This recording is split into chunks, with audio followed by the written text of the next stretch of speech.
This might be one of the most interesting storage solutions you've seen in a while. This is the ASUSTOR Flashstor 12 Pro. This is an all-flash based NAS. Basically what that means is it's got a whole bunch of M.2 slots and you can fill it to the brim with really fast storage and get access to all of it over 10 gigabit Ethernet. And the kicker is this device is smaller than a PS4, which means you can just chuck it in your backpack. We're gonna take a bit of a look at this and see what makes this thing tick. But before that, here's a word from today's video sponsor. This video is brought to you by VIPscdkey.com. You install Windows and you see the watermark of death. You don't need to fork out a couple $100 for a key. You can grab one from today's video sponsor. From VIPscdkey.com for a tenth of the price, and you can use our code GEAR to get 25% off. How good's that? That takes that already cheap Windows key and makes it even cheaper. You place your order, bingo bango, you've got your key on your orders page, you chuck that key into the activation screen and you're good to go. No more watermark of death. Use code GEAR for 25% off, link in the description. On with the video. On the inside, the specs for the Flashstor 12 Pro are quite conservative. It's got a quad-core Celeron and 4 gigs of RAM. But let's open this thing up so I can show you guys exactly how this works, because 12 M.2 slots with a Celeron, yeah, there's some magic going on underneath the hood. Let's start off by accessing the first bank of M.2 drives. There's 4 screws to remove this bottom panel here. And the way this works is there's a little fan on the bottom side of this panel that cools both the CPU and the M.2 drives here. You can see that there's some USB here. This is a little bit interesting, and it just uses a standard USB connection. I'm not quite sure how this works exactly, but there's a USB port on the inside of the chassis, and when you slide that panel on, it just plugs that fan in. If that's unplugged, you will get an error. Right, now there's the first bank of 6 M.2 slots on this underside here. All the insulation for all these drives is toolless as well, so there's no screws on the inside of the case that is required at all, which is something that we're seeing be more common. To get to the other 6 M.2 drives, there's 2 screws to remove on the back side of the chassis, and you can just slide the top of the chassis away, and you can see this additional bank of M.2 slots here. So that equals 12, and there's plastic clips to hold the drives in here as well. Now this is where the magic starts to work. Think about it, a quad-core Celeron and 12 M.2 slots. Surely it doesn't have enough PCIe lanes for this, because it doesn't. What this uses is a combination of a PCIe switch and a multiplexer. The magic happens with the ASMedia ASM 1480. This is a multiplexer, and then you have the ASMedia ASM 2806, and that is a PCIe switch. And what this does is it splits all the available PCIe lanes out to allow for connection for up to 12 drives, because it uses a combination of these switches and multiplexers, and there's 6 of these each in total. This is a very clever solution for something that shouldn't be possible, but it is. The version we've got here has a 4 gig DDR4 sodium RAM module, and the system can be upgraded to 16 gigs of RAM. And this is something that I think I'll be doing later, and I'll probably feature in another video later, because I've got a couple things I want to try out with this. And yeah, standard sodium slot. As for the reconnectivity, you got optical, you've got 2 USB ports, we've got 10 gigabit Ethernet, we've got HDMI, which is interesting, we've got USB 3.2, a reset button, and power input. There's also the power button on the side, and this illuminates when you power it up, as well as another USB 3.2 port on the front, because you can plug in external drives if you like into this enclosure. To make all this work, special shout out to Team Group for providing 12 of these 1TB T-Create PCIe SSDs. I'm just going to show you how to install these really quickly. As you can see, there's no tools, and you just clip them in and you're good to go. Yeah, again, special shout out to Team Group, because this many drives would be very, very expensive. But let's start off with setting this thing up from the jump. You're going to want to download the ASUSTOR Control Center from the ASUSTOR website. And as you can see here, we've got multiple ASUSTOR devices on our network. The Flashstor 12 Pro is the one that says uninitialize, which we're going to initialize right now. So you click that, it opens up the setup in a web browser. We'll just click next to agree here. Now there's a couple ways you can do this. You can do custom setup or one click. We're just going to do one click for the purposes of showing you how easy this is to get up and running.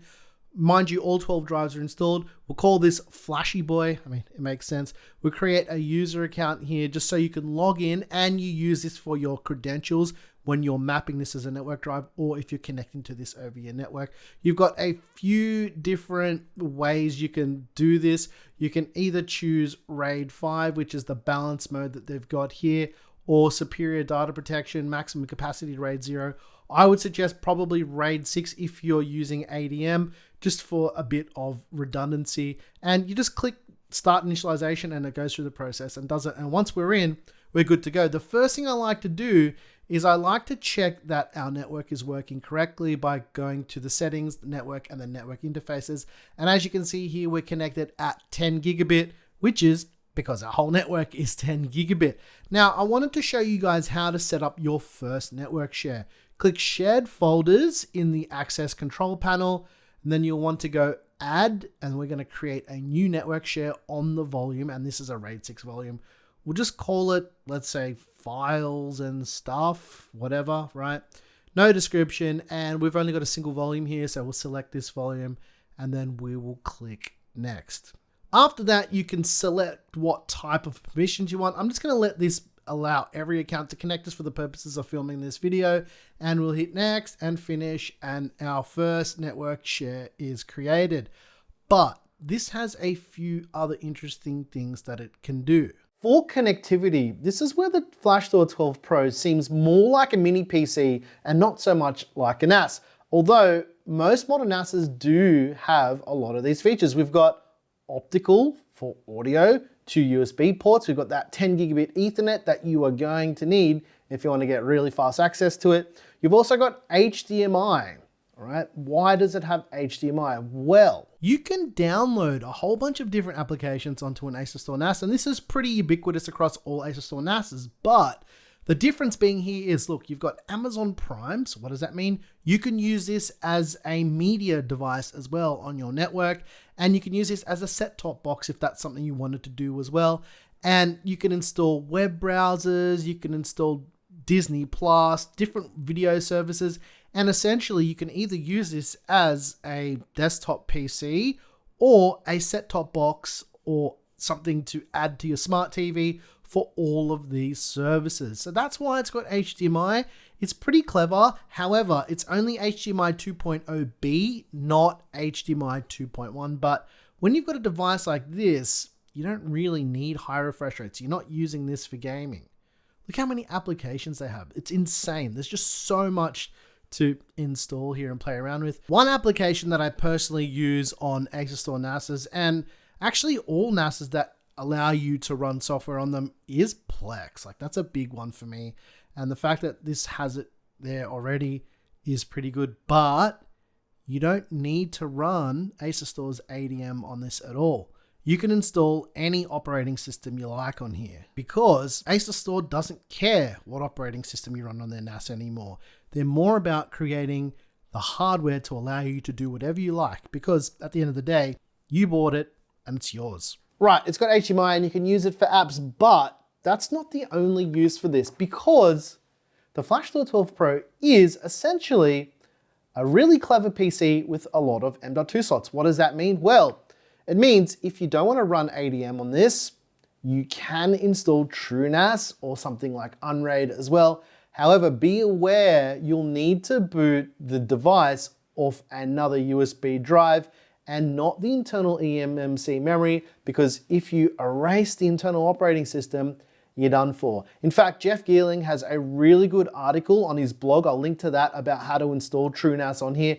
And ASUSTOR has a video showing you the steps of how to do this as well, just in case you wanted a bit more of a visual representation of how all of this works. The Flashstor 12 Pro does have a few limitations, and I'm gonna put that down to the way that the PCIe controller works and the CPU and memory here. We did a few tests to test the throughput of this thing, and we used Crystal Disk Mark to show what that performance looks like in a simulated scenario with a 1 gig sample size and a 16 gig sample size. And what you're seeing is you're getting about 1,000 megs a second, or about 1,100. But as mentioned, that is a simulated scenario, and that is sequential only. For the random stuff, it's a bit all over the place. I also did some file transfer of a project from a video that we filmed earlier in the week. It was the King 95 review, and it's about 480 odd gigs. And I transferred this over to this device here over our 10 gig link because our whole house is 10 gig. You can see it transfers around 350 to 400 meg a second. And on our other ASUSTOR LockerStor 10 Pro with much more powerful hardware that I actually use for archiving footage, you can see that with spinning rush drives and SSD cache, it is much faster.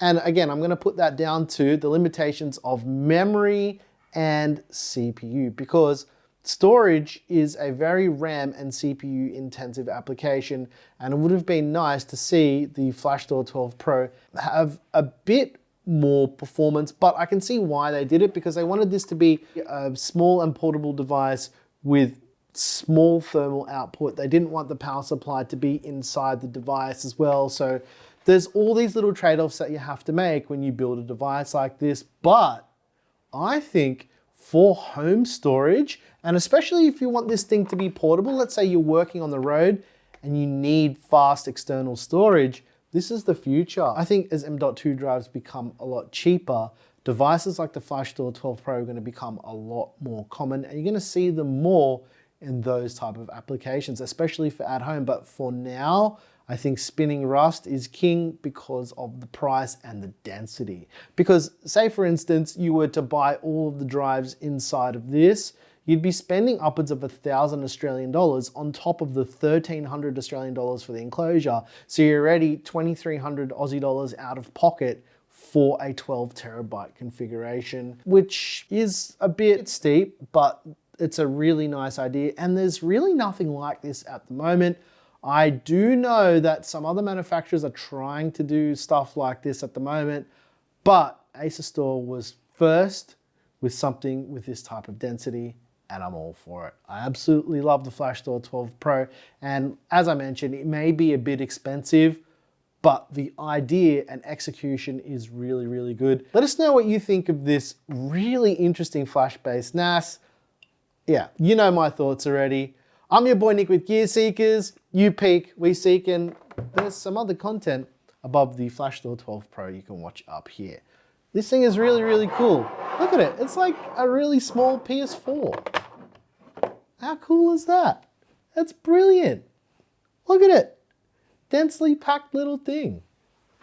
It's cheaper than buying a motherboard that would support all of these cards and your GPU and a whole system, because you're gonna need like a Threadripper or a Sapphire Rapids thing with lots of PCIe lanes to do anything near this. Hey, we have a visitor.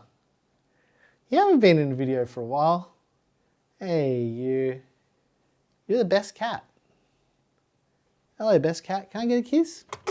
Bindi. Let the record state that I tried to kiss the cat.